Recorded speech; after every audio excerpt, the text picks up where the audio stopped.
Bienvenue dans votre chaîne Univers Mathématique. Dans cette vidéo, on va voir la correction d'un exercice sur les suites numériques niveau premier bac sciences. Donc on considère dans cet exercice la suite numérique UN définie par U0, le premier terme U0 égale à 1 et l'expression récurrente UN plus 1 égale à 7 UN plus 6 sur UN plus 2. Pour la première question, on veut montrer que quel que soit un élément de n, un est compris entre 0 et 6. Par exemple, dans cette question, pour montrer que un est majoré ou bien minoré ou bien elle est bornée comme cette question, on utilise le raisonnement par récurrence. Premièrement, on va vérifier que cette expression ou bien cette proposition, elle est vraie pour le premier terme de n qui est 0. Donc on va voir pour n égale à 0, est-ce que U0 est compris entre 0 et 6. Bien sûr, pour n égale à 0, on commence par déterminer la valeur de U0. U0, d'après l'énoncé, est égal à 1. Et le 1, bien sûr, il est compris entre 0 et 6. Et le 1, c'est le U0. Donc U0 compris entre 0 et 6, ça veut dire dans ce cas que cette proposition, elle est vraie pour n égale à 0, qui est le premier terme de l'ensemble n. Maintenant, on va supposer que un est compris entre 0 et 6. Et on va montrer que un plus 1 est compris entre 0 et 6. Normalement, pour montrer bien sûr cette question, soit on commence par un et on encadre cette expression pour trouver un plus 1 compris entre 0 et 6, ou bien on montre que un plus 1 moins 0, elle est positive, et un plus 1 moins 6, elle est négative. Normalement, pour comparer A et B, pour montrer que A est inférieur à B, on calcule la différence. Et bien sûr, il faut trouver que la différence est égale à 0. Pour montrer que A est supérieur à B, on calcule A moins B et il faut montrer qu'elle est positive. Donc, dans ce cas, on va commencer par un plus 1 positif. On a d'après ce qu'on a supposé, un est compris entre 0 et 6. Alors, un plus 1, c'est quoi? C'est 7 un plus 6 sur un plus 2, elle est strictement positive, puisque un elle est positive, cette somme elle est positive, cette somme elle est positive, donc le résultat elle est positif, et ça c'est un plus 1. Par suite, on a montré que un plus 1 elle est positive, ça veut dire qu'il est minoré par 0. Maintenant, on va montrer que un plus 1 est inférieur à 6. Dans ce cas, on va calculer un plus 1 moins 6. Donc, je prends la différence un plus 1 moins 6. Je remplace ici un plus 1 par cette valeur. 7 un plus 6 sur un plus 2 moins 6. Ici, bien sûr, je vais réduire au même dénominateur. Un plus 1, un plus 2. Ici, j'écris moins 6 facteur de un plus 2. Bien, après je développe. Moins 6 un moins 12. 7 un moins 6 un, c'est un.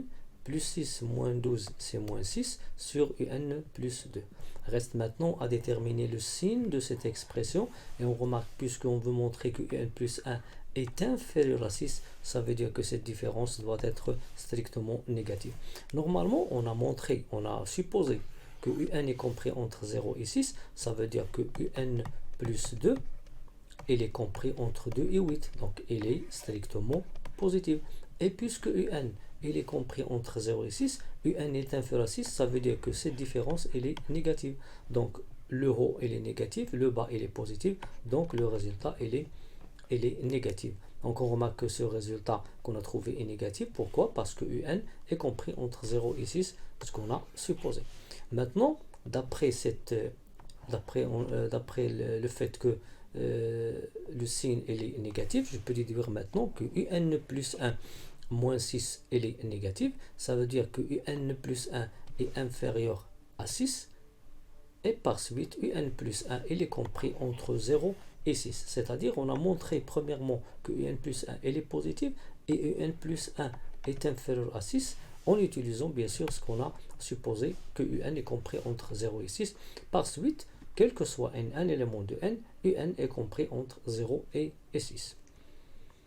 Deuxième question, on veut étudier la monotonie de la suite UN. La monotonie, c'est-à-dire est-ce que la suite est croissante ou bien décroissante, est-ce qu'elle est strictement croissante ou bien strictement décroissante. Pour cela, on va calculer la différence UN plus 1 moins n, soit un élément de n, un plus 1 moins un. Donc si je trouve que ce résultat il est strictement positif, on va dire que la suite elle est strictement croissante. S'il est supérieur ou égal à 0, on va dire qu'il est croissante. S'il est inférieur ou égal à 0, on va dire qu'il est décroissante. S'il est inférieur strictement, on va dire qu'il est strictement décroissant. On remplace un plus 1 par l'expression donnée ici, 7 un plus 6 sur un plus 2 moins un. Donc je réduis au même dénominateur, donc j'écris 7 un plus 6 sur un plus 2 moins, pardon ici, moins un facteur de un plus 2. Après je développe un fois un carré et 2 un, j'obtiens 7 un plus 6 moins un carré moins 2 un, le tout sur un plus 2. Après je simplifie, j'obtiens moins un carré, 7 un moins 2 un, 5 un plus 6 sur un plus 2. Donc pour déterminer le signe, il suffit de trouver le signe de ce trinôme ou bien essayer de factoriser ce trinôme. Donc je vais revenir au trinôme à variable réelle, moins x carré plus 5x plus 6. Je remplace ici un par x.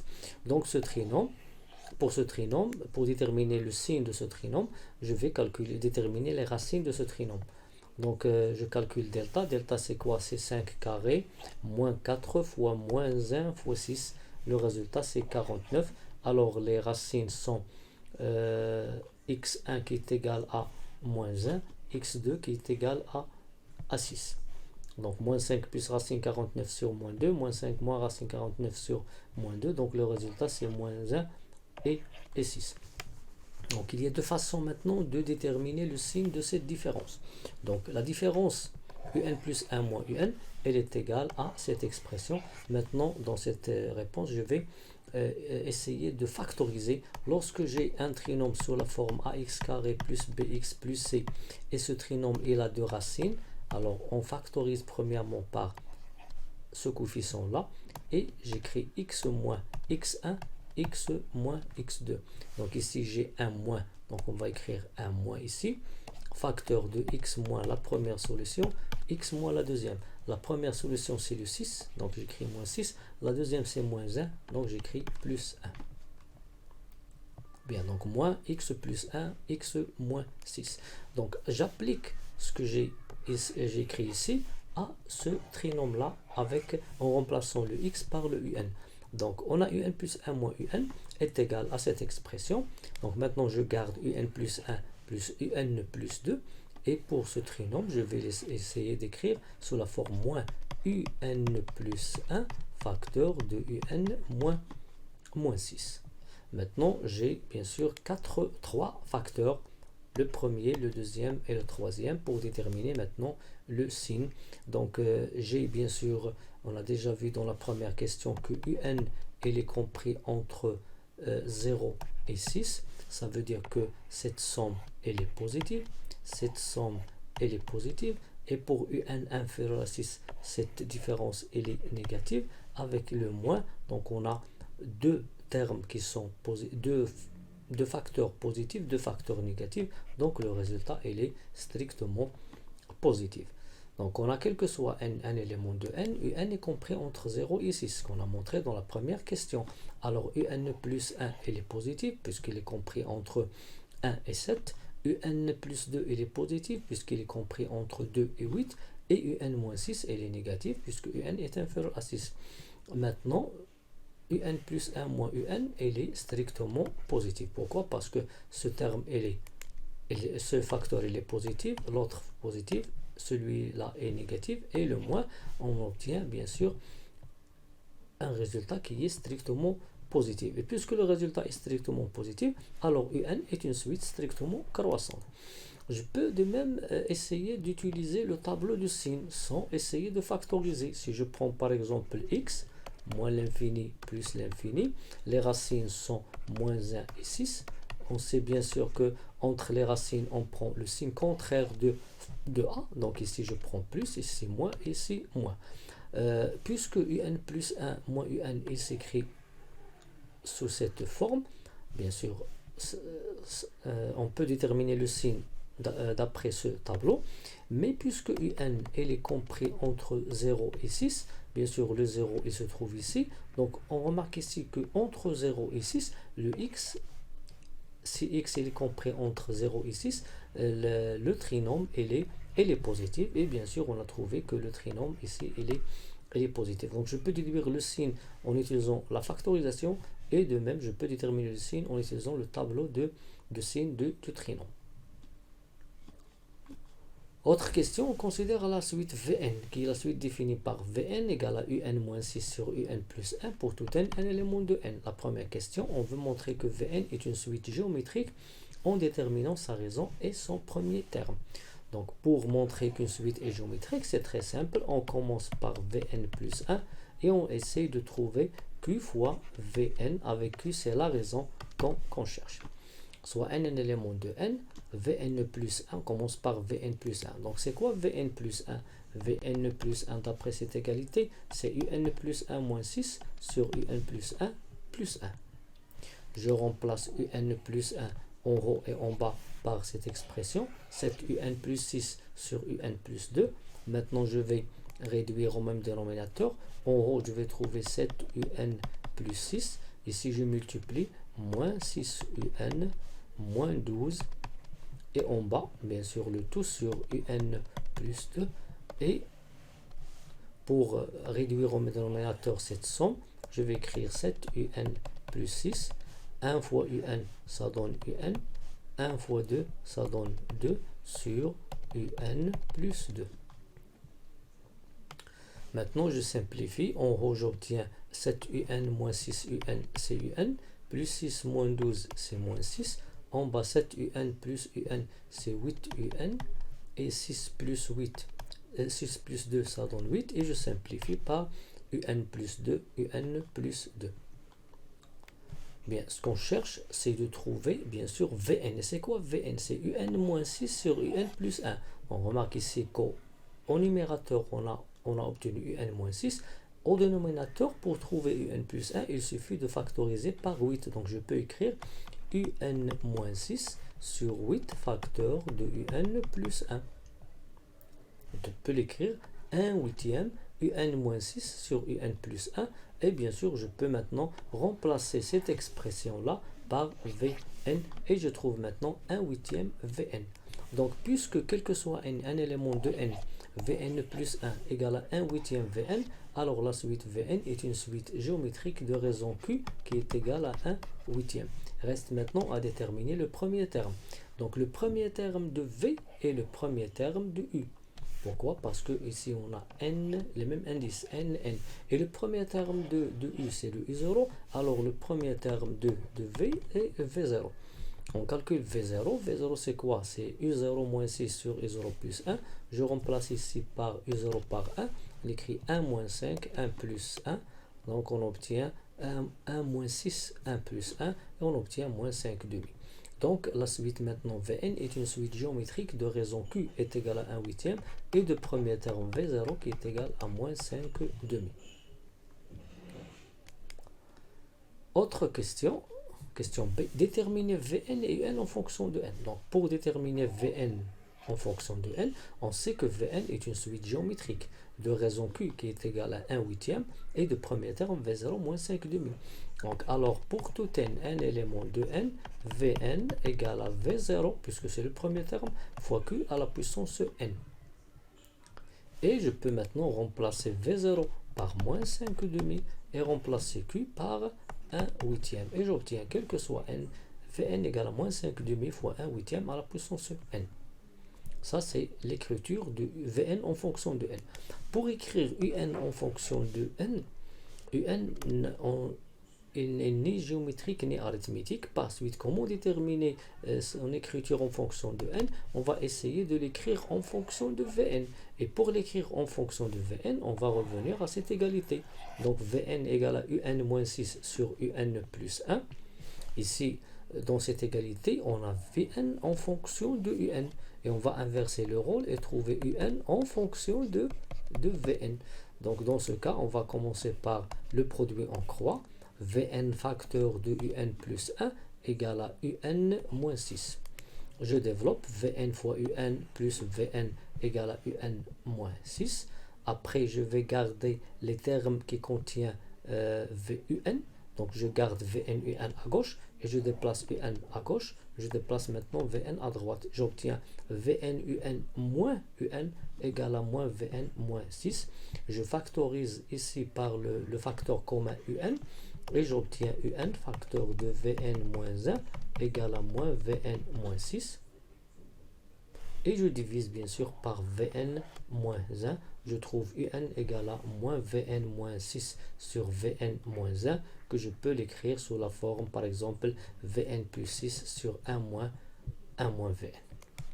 Et après, puisqu'on a écrit maintenant Un en fonction de Vn, et on a écrit dans la première étape Vn en fonction de n, je vais remplacer maintenant les deux termes Vn qui se trouvent dans cette écriture par moins 5 demi fois 1 huitième à la puissance n, et ainsi j'ai trouvé Un en fonction de n. Bien.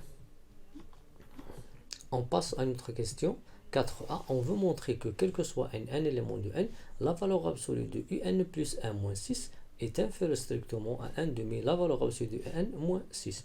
On va prendre un élément de n et on va commencer par Un plus 1 moins 6.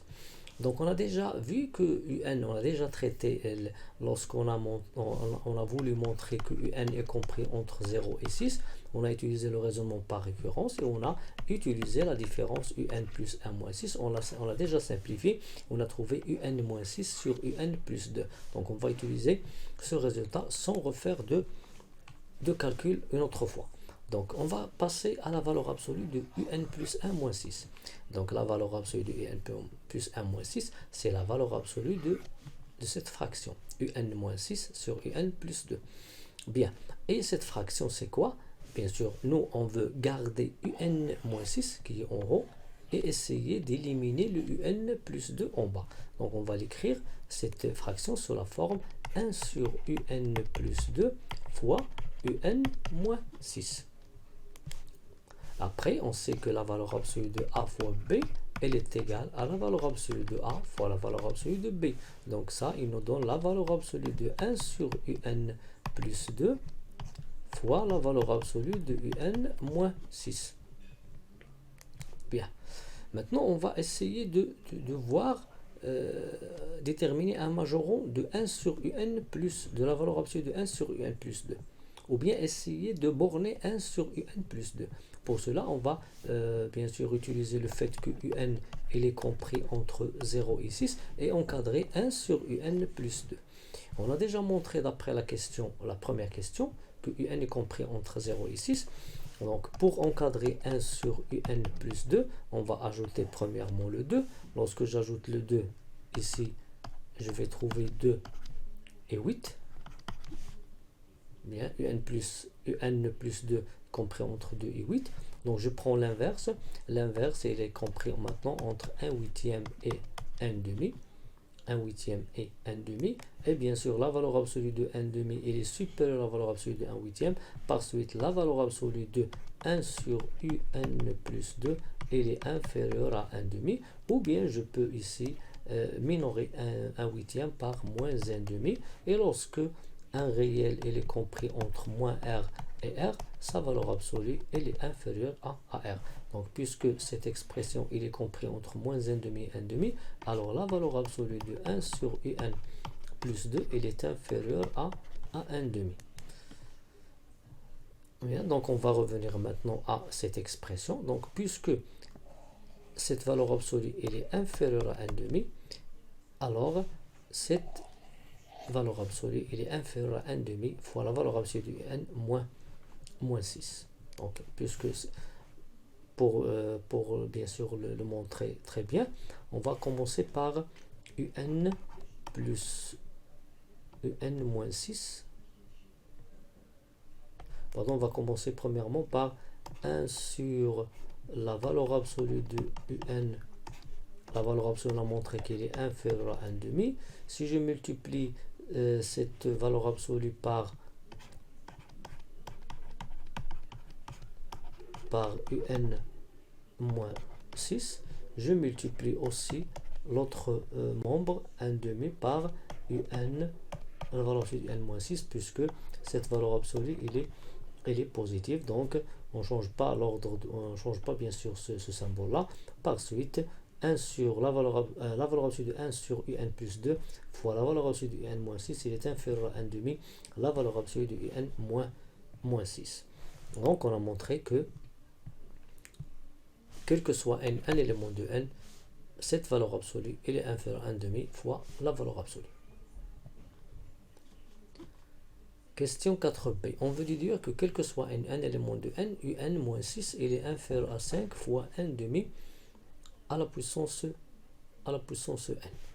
Bien, donc, dans cette question, on va utiliser une autre façon. Donc, je peux utiliser le raisonnement par récurrence. Je peux utiliser une autre façon qui se base, bien sûr, puisque ici on a une déduction. On va utiliser la première question, ou bien la question précédente, 4a.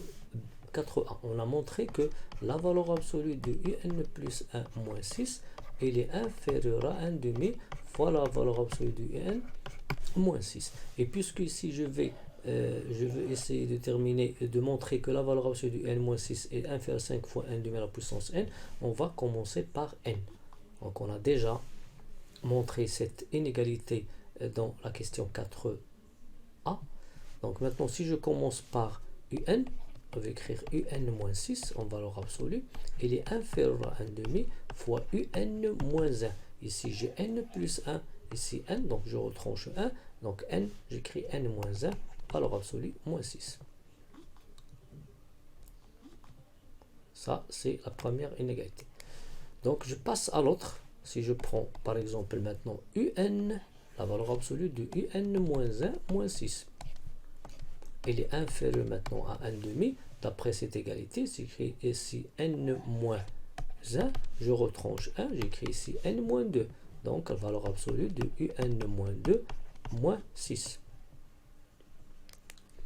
Je peux écrire aussi un moins 2. Si j'écris ici un moins 2, je vais écrire ici n moins 3. Donc à chaque fois que j'écris ici un indice, j'écris ici un indice retranché de 1. Donc n moins 1, n moins 1, n moins 2, n moins 2, n moins 3, etc. Donc je fais des pointillés pour bien sûr travailler avec les nombres, les indices, les plus petits indices. Donc U2, si j'écris ici U2 moins 6, je vais écrire 1 demi U1 moins 6. Et si j'écris U1 moins 6, la valeur absolue de U1 moins 6, il est inférieur à 1 demi, la valeur absolue de U0 moins 6. Et je m'arrête bien sûr à cette étape-là, puisque U0 c'est le premier terme de la suite UN. Maintenant, si je multiplie, bien sûr, on remarque que les valeurs absolues sont positives. Donc, si je multiplie les termes qui se trouvent, bien les facteurs qui se trouvent à gauche, et je multiplie les facteurs qui se trouvent à droite, le symbole ne change pas. Qu'est-ce qu'on va obtenir? Ce qu'on va obtenir, premièrement, lorsque je multiplie, je vais trouver que la valeur absolue de un moins 6 fois la valeur absolue de un moins 1 moins 6 fois la valeur absolue de un moins 2 moins 6, etc. fois la valeur absolue de U2 moins 6 fois la valeur absolue de U1 moins 6 est inférieur à 1 demi fois la valeur absolue de Un moins 1 moins 6 fois 1 demi la valeur absolue de Un moins 2 moins 6 fois 1 demi la valeur absolue de Un moins 3 moins 6 fois des points fois 1 demi la valeur absolue de U1 moins 6 fois 1 demi la valeur absolue de U0 moins 6. Donc les facteurs sont positifs et on remarque ici qu'il y a des facteurs qui se répètent à droite et à gauche. Donc je peux simplifier UN moins 1 moins 6, UN moins 2 moins 6, U2 moins 6, U1 moins 6, UN moins 3 aussi moins 6, il reste UN moins 6 et il reste U0 moins 6 avec 1 demi fois 1 demi. Donc 1 demi il va se répéter un certain nombre de fois, 1 demi fois 1 demi fois 1 demi. Donc combien de fois on a répété le 1 demi? Donc je peux commencer ici, je travaille soit de droite ou bien de gauche. De la gauche, je considère le plus petit élément c'est 1 et le plus grand indice c'est n. Donc pour trouver le nombre de termes de n demi, ou bien le nombre de facteurs de n demi, donc de 1 à n, on écrit n moins 1 plus 1 qui va donner un n. Et si je travaille à droite, je prends le premier indice 0 et le dernier indice n-1, et pour calculer le nombre de termes, je prends n-1 qui est le plus grand, moins 0 le plus petit, plus 1, et qui va donner n. Donc le nombre de facteurs de n demi c'est n, et j'écris n demi à la puissance n.